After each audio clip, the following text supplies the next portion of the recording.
حضرت بلال حبشی رضی اللہ تعالی عنہ کو جب حضور اذان کہنے کے لیے ارشاد کرتے تو حضور کے کلمات نور سنیے، فرماتے قم یا بلال فارحنا بالصلاۃ، بلال اٹھو اور ہمارے دل کو راحت پہنچا دو۔ تو یہ حضور کے قلب کی تسکین ہے، اور سب سے زیادہ حضور کو محبوب عمل نماز تھا، اور نماز میں ایک خاص کیفیت میں حضور ہوتے، اللہ اکبر۔ تو اہل ایمان جو فلاح پانے والے لوگ ہیں ان کی زندگی کا حسن یہ ہے کہ وہ نمازوں میں خشوع کرتے ہیں۔ خشوع نمازوں میں کیا ہے؟ حدیث احسان، جسے حدیث جبریل بھی کہتے ہیں، وہ جو حاضر خدمت ہوئے تھے اور صحابہ فرماتے ہیں کہ دو زانو ہو کے بیٹھ گئے، فَأَسْنَدَ رُكْبَتَيْهِ إِلَىٰ رُكْبَتَيْهِ، اور انہوں نے اپنے زانو حضور کے زانوؤں سے جوڑ لیے اور اپنے ہاتھ اپنی رانوں پہ رکھے، اور حضور سے انہوں نے کچھ سوال کیے، اللہ اکبر۔ ان میں سے ایک سوال یہ تھا کہ حضور مجھے احسان کے بارے میں خبر دیجیے، احسان کیا ہے؟ تو آقا کریم نے ارشاد فرمایا کہ اپنے رب کی عبادت اس طرح کرے کہ تو اسے دیکھ رہا ہے، یہ تیری کیفیت ہو کہ تو اس کا دیدار کر رہا ہے، اور اگر یہ کیفیت حاصل نہیں ہو پاتی تو کم از کم اس کیفیت میں تجھے ڈوب جانا چاہیے کہ وہ تمہیں دیکھ رہا ہے۔ اور جب یہ احساس ہو کہ میرا رب مجھے دیکھ رہا ہو تو پھر کیفیات کی کائنات دل میں آباد ہو جاتی ہے کہ میرا رب مجھے دیکھ رہا ہے۔ یار پیار سے تو ماں دیکھ رہی ہو، پیار سے تو باپ دیکھ رہا ہو، استاد اور مرشد دیکھ رہا ہو تو طبیعت میں مستیاں آنے لگ جاتی ہیں، تو پھر اگر محبت سے خدا دیکھ رہا ہو، رب دیکھ رہا ہو، تو پھر نماز کے اندر کیا کیفیت پیدا ہوتی؟ تو یہ خشوع کی کیفیت ہے، یا اس کیفیت میں کہ بندہ اسے دیکھ رہا ہو، یہ خواص لوگوں کی کیفیت ہے۔ حضرت مولا کائنات سیدنا علی المرتضیٰ رضی اللہ تعالی عنہ سے کسی نے پوچھا تھا جس رب کی عبادت کرتے ہو کبھی اس کو دیکھا بھی ہے؟ تو کہا لم عابد ربا لم اراہ، جب تک دیکھتا نہیں علی سجدہ ہی نہیں کرتا۔ تو یہ کیفیت خواص کی ہے، لیکن یہ کیفیت تو پیدا ہو کہ وہ مجھے دیکھ رہا ہے، اور یہ کیفیت بھی جب جم جائے کہ وہ مجھے دیکھ رہا ہے، اور پھر اس کو پوری زندگی میں اگر اتار لیا جائے تو پھر بند کوٹھڑیوں میں بھی جرم نہیں ہو سکتے کہ میرا اللہ مجھے دیکھ رہا ہے۔ یہ یقین روشنی دیتا ہے اور نور بانٹتا ہے، اور پھر انسان کی زندگی میں نظم پیدا ہو جاتا ہے۔ وہ کسی کو کہہ دیا جاتا ہے کہ جناب آپ لائیو جا رہے ہیں تو وہ کپڑے سیدھے کر کے بیٹھ جاتا ہے کہ مجھے اتنے لوگ دیکھ رہے ہیں اور میں لائیو جا رہا ہوں۔ تو اگر آپ لائیو جا رہے ہوں تو پھر آپ سیدھے ہو کے بیٹھ جاتے ہیں، حرکات سکنات کو مرتب اور منظم کر لیتے ہیں۔ تو جب رب دیکھ رہا ہو تو یہ تصور نماز میں خشوع پیدا نہیں کرے گا۔ تو فرمایا کہ بے شک وہ اپنی نمازوں میں خشوع کرتے ہیں، والذین ھم عن اللغو معرضون، اور ان کی شان یہ ہے کہ بیہودہ باتوں سے ہر وقت کنارہ کش رہتے ہیں۔ ان کا انداز زندگی، طرز معاشرت، ان کی گفتگو، نشست و برخاست بیہودگی سے مبرہ ہوتی ہے۔ وہ اپنے آپ کو منظم اور مرتب رکھتے ہیں اور فضولیات سے اپنے آپ کو بچا کے رکھتے ہیں۔ بیہودہ امور سے اپنے آپ کو بچا لینا ہی دین کی روح ہے۔ حضرت امام ابو بکر بن داسا کہتے ہیں کہ میں امام ابو داود سے ملا، یہ جنہوں نے سنن ابی داود لکھی ہے، تو کہتے ہیں کہ وہ مجھے فرمانے لگے کہ مجھے اللہ کے رسول صلی اللہ علیہ وآلہ وسلم کی 5 لاکھ حدیثیں جمع کرنے کا شرف نصیب ہوا ہے۔ تو ان میں سے میں نے اس کا خلاصہ تیار کیا تو میرے پاس رہ گئی تقریباً 4-4.5 ہزار حدیثیں، زہد، مناقب، فضائل اور قصص پر مشتمل، پچھلی امتوں کے حالات پر مشتمل جو حدیثیں تھیں ان کو میں نے الگ کر دیا، اور جن سے صرف احکام شرعیہ ثابت ہوتے تھے ان کو میں نے الگ کیا، تو میرے پاس رہ گئیں صرف 800 حدیثیں. 800 احادیث رسول کا ایک اور میں نے خلاصہ تیار کیا تو میرے پاس رہ گئیں صرف 4 حدیثیں. اور ان 4 حدیثوں کے بارے میں وہ فرماتے ہیں یہ اساس الاسلام ہے، اسلام کی جڑ ہیں، بنیاد ہیں. ان میں سے ایک حدیث یہ ہے، من حسن اسلام المرء ترکہ ما لا یعنی ہے. کسی شخص کے اسلام کا حسن یہ ہے کہ وہ ہر بے مقصد کام کو چھوڑ دے. تو زندگی جب مقصدیت کے نور سے مالا مال ہوگی تو پھر زندگی گزارنے کا مزہ آئے گا. ہم اپنی زندگی سے فضولیات کو نکال دیں تو زندگی اچھی ہو جائے گی. میں ایک عرض کرتا ہوں کہ ہم آج ہی شام کو سارے گزرے ہوئے دن کے معمولات کو ایک کاغذ پہ لکھ لیں اور پھر دیکھیں کہ ان میں وہ کون سے امور ہیں اگر میں نے نہ سر انجام دیے ہوتے تو میرا دن پھر بھی گزر سکتا تھا، اور یہ بے مقصد تھے تو ان کو کاٹ دیں اور پکا عزم کر لیں کہ دوبارہ یہ امور نہیں کروں گا. اگلا دن پھر گزاریں اپنے معمول کے مطابق، پھر دیکھیں کہ میرا یہ کام اگر نہ ہوتا میرے دن میں شامل تو اس کو بھی کاٹ دیں. 7 دن ایسا کریں، روزانہ یہ عزم کریں جو کاٹیں وہ دوبارہ نہ کریں، اور آپ خود فیصلہ کریں کہ ان میں سے کون چیزیں فضول تھیں، بے مقصد تھیں میرے دن میں. میں نے یہاں کھڑا ہوا، یہاں بیٹھا، یہ باتیں کی اور یہ فضولیات چیزیں تعلق رکھتی ہیں، میں ان کو آج کے بعد نہیں کروں گا. صرف 7 دن یوں گزاریں. 8ویں دن آپ کو زندگی گزارنے کا مزہ نہ آنے لگا تو مجھے پکڑ لینا. تو ہمارے بہت سارے بے مقصد اور فضول کام ہیں جو ہماری زندگی کو عذاب بنائے ہوئے ہیں. تو اپنی زندگی کو سہل بنائیں، زندگی پر غیر ضروری کاموں کا بوجھ نہ ڈالیں. یہ اپنا بوجھ آپ خود زیادہ کیا ہے جو دنیا پہ بھی تنگ کرتا ہے اور آخرت میں بھی تنگ کرے گا. تو وہی مسافر سہل ہوتا ہے جو اپنا سامان زیادہ نہیں رکھتا ہے. اس لیے زندگی کا حسن یہ ہے کہ ہر بیہودہ، ہر لغو، ہر بے مقصد چیز کو چھوڑ دیا جائے. حضرت امام شافعی علیہ رحمہ فرماتے ہیں کہ فقیروں کی 2 باتوں نے مجھے بڑا نفع دیا ہے. چونکہ جو اللہ کے بندے ہوتے ہیں ان کی باتیں باتوں کی امام ہوتی ہیں. اللہ کے لشکروں میں سے ایک لشکر ہوتا ہے ان کی باتیں.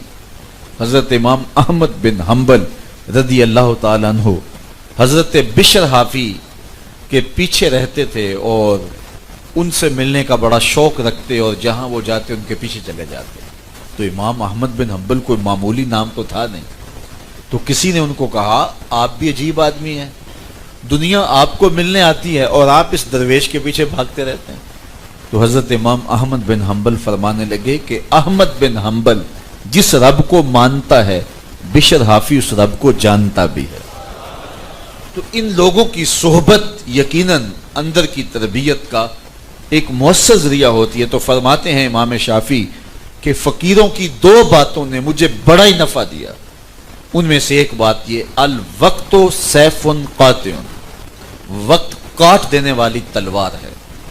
یعنی اگر وقت کسی اور کے ہاتھ میں ہوگا تمہیں کاٹے گا، اگر تم وقت کو خود اپنی گرفت میں لے لو گے، اپنی مرضی سے گزارو گے تو پھر تم جو چاہو گے کاٹو گے. یعنی وقت تمہیں نہ کاٹے، تم وقت کو کاٹو.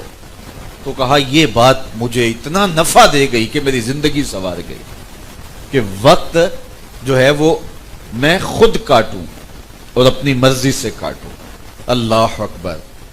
تو جب ہم اپنی مرضی سے وقت کاٹتے ہیں اور وقت پر گرفت ہماری مضبوط ہوتی ہے تو پھر بے مقصد وقت نہیں گزرتا. اور جب ہم وقت کے رحم و کرم پہ ہوتے ہیں تو پھر چائے کے کھوکھے پہ بیٹھے 3 گھنٹے گزر جائیں، حمام پہ بیٹھے 1.5 گھنٹہ گزر جائے، گپ شپ میں وقت گزر جائے، کوئی ٹائم ٹیبل ہی ہمارا نہیں ہے کہ ہم نے کس وقت کیا کرنا ہے. جب ہماری زندگی کا کوئی ٹائم ٹیبل ہی نہیں ہوگا، نظم ہی نہیں ہوگا، تو پھر جہاں بیٹھے بیٹھ گئے، جس نے کھڑا کر لیا کھڑا کر لیا، بے مقصد کاموں میں گھنٹے بیت گئے.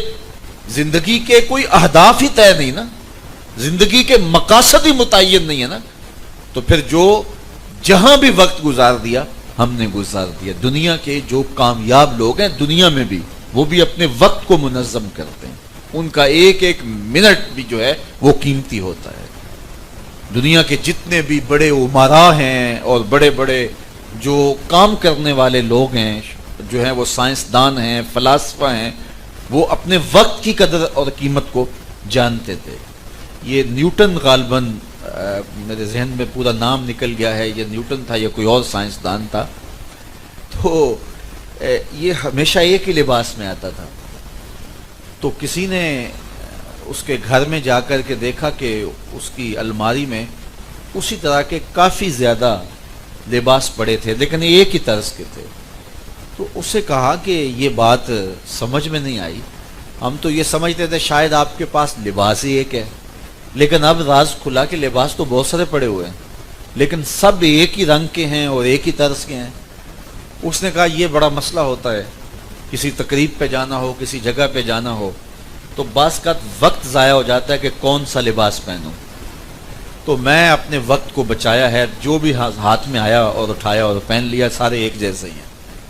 تو خواتین کا اس طرح بہت وقت ضائع 100 بار نکالتی ہیں اور رکھتی ہیں، یہ پہنوں، اچھا یہ اچھا لگتا ہے، یہ اچھا نہیں لگتا۔ مرد حضرات بھی آج کل وہ اقبال نے کہا نوجوانہ چوں زنا مشغول تن، از حیا بیگانہ پیرانے کہن، دخترانے او بچشم خود اسیر، شوخ چشمو شوخ گیرو خردہ گیر، ساختہ پرداختہ دل باختہ ابرواں مثل دو تیغے آختہ۔ اب یہی حالت ہو گئی نا، نوجوان ہر وقت کنگھی پٹی کے اندر لگے رہتے ہیں۔ علماء نے کراہت لکھی ہے کہ زیادہ بار بال سوارنا، ویسے فرمایا کہ من کانا لہو شارن فل یکرم ہو، جو بال رکھے ان کو سوار کے رکھے، زلفیں رکھی ہیں، داڑھی ہیں، الجھے ہوئے بال نہ، ان کو سوار کے رکھے۔ لیکن وہ دن میں 1-2 مرتبہ کافی ہوتا ہے، لیکن ہر وقت ہی بار بار شیشے کے سامنے آنا، آئینے، یہ عورتوں کا کام ہوتا ہے، مردوں کا کام نہیں ہوتا ہے۔ تو آج مردوں کی عادات بھی ہو گئی ہیں، تقریبات میں جانا ہو تو کس طرح کا لباس ہو، کس طرح کا، تو وہ کہتا ہے میں اپنا وقت بچاتا ہوں، تو میں اس طرح ایک طرح کے لباس رکھے ہوئے ہیں، جو نکالا وہ پہنا اور چل پڑا۔ تو جن لوگوں نے کوئی کام کرنا ہوتا ہے وہ اپنے وقت کو، اس وقت دنیا کے اوپر میں آپ کو بتاؤں سب سے زیادہ محنت اس بات پہ ہو رہی ہے، ٹائم مینجمنٹ پہ، کہ زندگیاں بہت تھوڑی ہیں، کام بہت سارے ہیں، تو وقت کو کیسے مینج کرنا ہے۔ تو جو لوگ اپنے وقت کا خیال کر لیتے ہیں اور وہی کامیاب ہوتے ہیں۔ اور میں آپ کو بتاؤں کائنات میں ایسے وقت کسی نے نہیں گزارا جیسے آمنہ کے لال نے گزارا ہے۔ کل 63 سالہ زندگی ہے حضور کی، اور پوری دنیا کے اوپر اسلام کو غالب کرنے کی ذمہ داری ہے حضور کی، اور اس قوم کے اندر حضور مبعوث کیے گئے ہیں جو انتہائی سخت گیر قوم ہے۔ پھر حالات کی جو تلخیاں، کبھی ابو جہل کھڑا ہے، کبھی ابو لہب کھڑا ہے، کبھی عتبہ مقابلے میں کھڑا ہے، کبھی شیبہ کھڑا ہے۔ اب بتائیے کتنے معاملات ہیں۔ آخری 10 سال حضور کے دیکھ لیجئے جو مدینے کے ہیں، ان آخری 10 سالوں میں میرے حضور نے 27 جنگیں لڑی ہیں۔ زندگی میں ایک قتل کا مقدمہ ہو جائے نا زندگی میں، ساری زندگی وہی کھا جاتا ہے، لیکن 27 جنگیں لڑی ہیں صرف ان 10 سالوں میں۔ آنے والے وفود سے ملاقات کی ہے، اللہ اکبر۔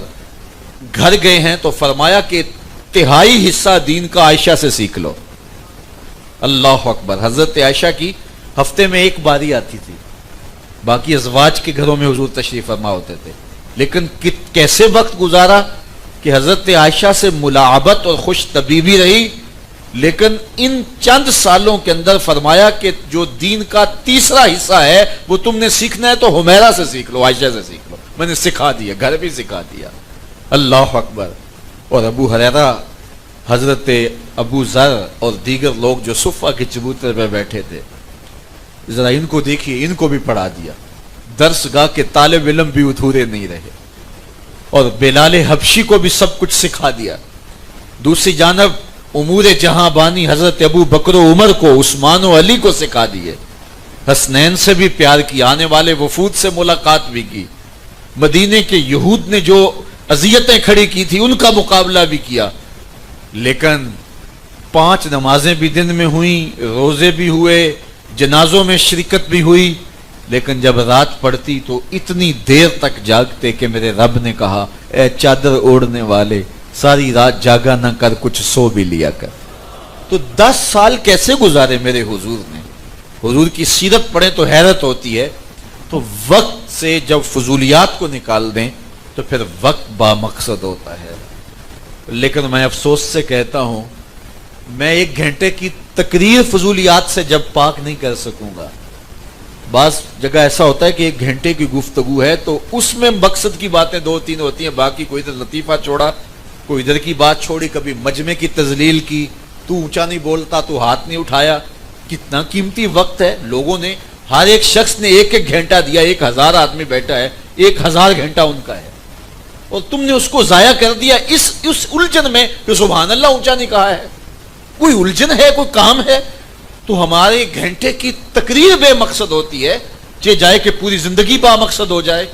تو میرے حضور نے یہ فرمایا, یہ دین کا نچوڑ ہے. میرے حضور نے فرمایا من حسن اسلام المرء ترکہ ما لا یعنی ہے, کسی شخص کے اسلام کا حسن یہ ہے کہ وہ ہر بے مقصد چیز کو چھوڑ دے. اچھا, اب میرے مضمون پر تو یہی حدیث تھی, لیکن آپ کو تجسس پیدا ہو گیا تھا کہ باقی 3 حدیثیں کون سی ہیں, تو ان کا صرف مفہوم سن لیجئے. دوسری حدیث یہ ہے انما الاعمال بالنیات, اعمال کا دار و مدار نیتوں پہ ہے. سارے عمل ضائع ہیں اگر نیت ٹھیک نہیں ہے, بات ختم.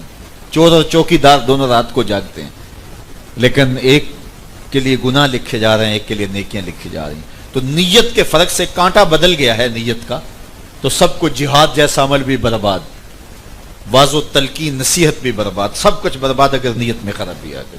دوسری حدیث یہ ہے. اور تیسری حدیث یہ ہے ان الحلال بین وان الحرام بین بینہما امور مشتبہات من وقع فی الشبہات وقع فی الحرام. حلال بھی واضح ہے, حرام بھی واضح ہے.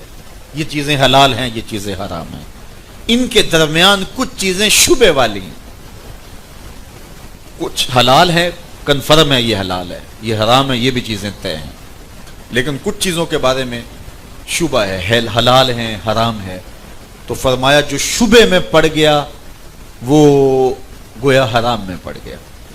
تو جس نے اپنے آپ کو بچا لیا شبہ سے, جب یہ شک بھی پڑ جائے کہ اس کھانے میں زہر ملا ہے, شک سے بھی ہم وہ کھانا چھوڑ دیتے ہیں کہ باقی تھوڑے موجود ہیں, تو کہیں ایسا نہ ہو کہ واقعی پڑا ہو اور ہمیں نقصان ہو جائے, جان گوا بیٹھیں گے. تو اسی طرح دین میں بھی احتیاط کرنی چاہیے, جس معاملے میں شک پڑ جائے فوراً چھوڑ دو. یہ خلاصہ ہے دین کا. اور چوتھی حدیث یہ ہے کہ اتنی دیر تک کوئی شخص مومن کامل نہیں ہو سکتا جب تک اپنے بھائی کے لیے وہ پسند نہ کرے جو اپنے لیے پسند کرتا ہے. تو یہ 4 حدیثیں, ان 4 حدیثوں کو پلے باندھ لیں تو پورا دین, پورے دین کا خلاصہ, اساس دین یہ جو ہے وہ ان 4 چیزوں کے اندر جمع ہے. اللہ اکبر.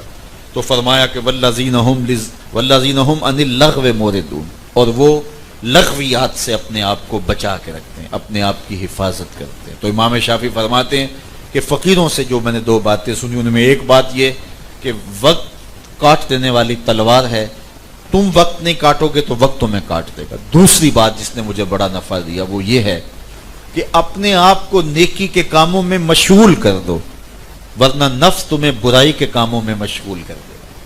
اپنی مصروفیات ایسی بنا لو, اپنا اوڑھنا بچھونا ایسا بنا لو, اپنی دوستیاں ایسے لوگوں سے لگا لو, اپنا تعلق ایسے ماحول سے وابستہ کر لو کہ اس کی برکتیں تمہیں ملنا شروع ہو جائے. خالی جگہ ہوگی تو شیطان اسے پر کرے گا, نفس اسے پر کرے گا. اس لیے اپنے آپ کی حفاظت کرو, اچھے لوگوں سے اپنے تعلق کو جوڑ لو تاکہ وہ تمہارے ساتھ جڑے ہوں گے تو وہ وقت دیں گے تمہیں, تو پھر اس کا نتیجہ اچھا مرتب ہوگا. اچھی مجالس سے اپنے آپ کو جوڑ لو, لازم کر لو کہ یہ اچھی مجلس ہے, میں نے وہاں جانا ہی جانا ہے. تو پھر آپ کا وہ وقت, یہ شوق جو ہے کسی مجلس میں جانے کا, وہ اچھی مجلس میں آپ کا پورا ہوگا. اسی طرح دوستیاں بھی, بلکہ اپنی اولادوں کی دوستیاں بھی اچھے لوگوں کے ساتھ وابستہ کرنے کی کوشش کرو. ان کی عمر کے لوگ جو اچھے ہیں, صالح ہیں, ان کے نیڑے کرو ان کو. اس کا نتیجہ کیا ہوگا کہ وہ خالی جگہ پر ہو جائے گی, ورنہ وہ نفس اور شیطان جگہ پر کر دیں گے. اسی طرح اپنے آپ کو صالحین کی تربیت میں دے دو. جس طرح کہ ہمارے ہاں طریقت کے سلسلے ہیں, کسی کامل شیخ سے اپنے تعلق کو جوڑ لینا چاہیے, کسی عالم دین کی صحبت میں بیٹھنے اٹھنے کا مزاج بنانا چاہیے تاکہ اس سے برکات حاصل ہو, ورنہ شیطان کسی موقع پہ بھی کسی غلط جگہ وہ خانہ پوری کر دے گا. اس طرح کاروبار آپ کا ہے تو اس میں بھی آپ ان ساری چیزوں کو، ان ترجیحات کو رکھیں تو کہتے ہیں مجھے ان دو باتوں نے بہت زیادہ نفع دیا ہے۔ میں سمجھتا ہوں کہ صبح اٹھتے ہیں تو قرآن کا درس، شام ہوتی ہے تو قرآن کا درس، اگر کوئی آتا ہے ہمیں ملنے تو کوئی مسئلہ پوچھنے آ رہا ہے، تو سوتے ہیں تو بعض کا خواب بھی آ رہے ہوتے ہیں، تو کھانا پوری اچھی ہوگی نا۔ تو میں کہتا ہوں مالک تیرا شکر ہے کہ تو نے ہمیں راستہ ہی ایسا دے دیا۔ میں اپنے دارالعلوم میں کبھی جاتا ہوں تو رات کبھی 2 بجے کبھی 3 بجے پہنچتا ہوں، تو جو لائٹ ہے وہ بند ہوتی ہے لیکن کسی کے قرآن پڑھنے کی آواز آ رہی ہوتی ہے۔ کبھی کبھی ایسا ہوتا ہے تو میں پریشان بھی ہو جاتا ہوں، لیکن اب مجھے سمجھ آ گئی تو خوش ہوتا ہوں۔ جب پہلی مرتبہ میں نے سنا تو میں نے کہا لائٹ بھی بند ہے، یہ کون ہے اس وقت؟ تو میں جا کے جہاں طالب علم سوئے تھے وہاں سے آواز آ رہی تھی، تو میں نے دیکھا کہ ایک طالب علم سویا ہوا تھا، اور بعض بچوں کو عادت ہوتی ہے نا کہ سوئے ہوئے بھی پڑھتے ہیں، کوئی بول رہے ہوتے ہیں، اور وہ سویا ہوا قرآن پڑھ رہا تھا۔ تو میں نے کہا تیرے مقدر کہ تیری نیندوں میں بھی قرآن کی چراغاں ہے۔ تو اپنے آپ کو اس نے وابستہ ہی، صبح اٹھتا ہے تو قرآن مجید شروع کر دیتا ہے، منزل سنایا، سب کی سنائی، سبق سنایا، پھر دوبارہ منزل دہرانے لگ گیا۔ تو صبح وہ جو ہے وہ تہجد کے وقت طلباء اٹھتے ہیں تو رات عشاء کے بعد 10 بجے تک تھوڑے تھوڑے وقفے ہوتے ہیں درمیان میں، باقی قرآن ہی پڑھتے رہتے ہیں۔ اب سویا تو پھر بھی قرآن پڑھ رہا ہے۔ تو جیسے دن گزرے گا تو ایسے ہی راتیں گزریں گی، پھر خواب بھی ایسے ہوں گے، خیال بھی ایسے ہوں گے۔